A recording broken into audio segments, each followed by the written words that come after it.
And may mga tropa, gusto tayo. Kamuti. Kamuti moro. Ay mga tropa, tahain na kami nakauwi nung ngayon lang. Tumating ko dito, mga alas 11 na eh. 11:30 yata. Kasi, inubos po namin yung product namin. Walang whip daw pag ganun. Yung lula mo antok.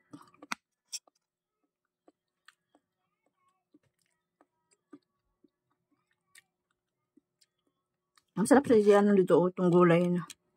Parang kamote. Malabo kasi ito eh.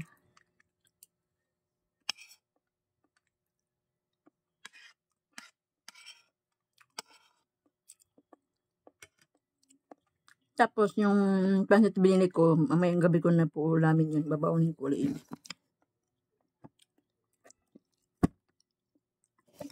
Ipaglagan ako ng tubig oh. Walang laman yung ano. Bote. Tapos yung mga sopa. Matamis kasing gamuti.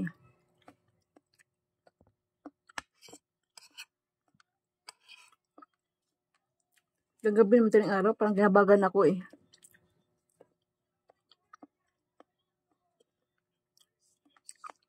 Kasi itong kumain ako ng kunding ganin, tapos ito ulam. Tapos yung kamuti. Pag kamuti ako, ay ano? Ay utot kasi ako kanina eh, dun sa ano eh, pwesto ko eh. Tapos nandun ako sa locker, na break time, ano na. Uminom na ako ng saglit ng kunting maligamgam, sumakit tiyan ko.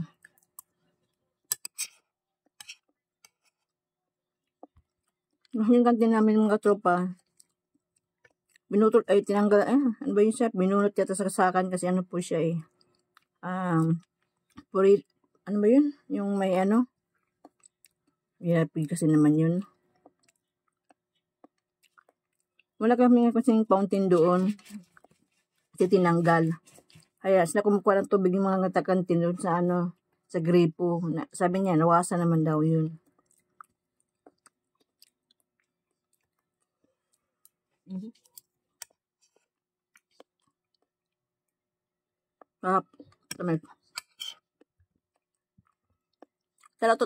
Shout out pala sa kuya ko na si Joel Franco po kung sino po nakakilala sa kanya po.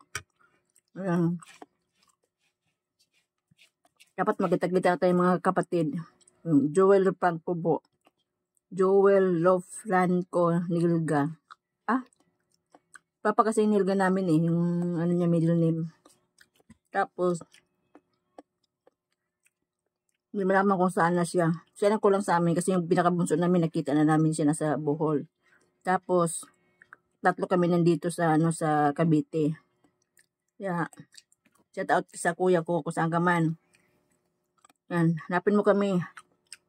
Gusto ko sana umuwi tayo. Tapos, dalawin natin yung mother natin kasi matanda na. Mainap pa nga eh, habang buhay pa, dapat dalawin natin kaysa wala na siya, saka natin dalawin. Pangit naman kasi yun eh.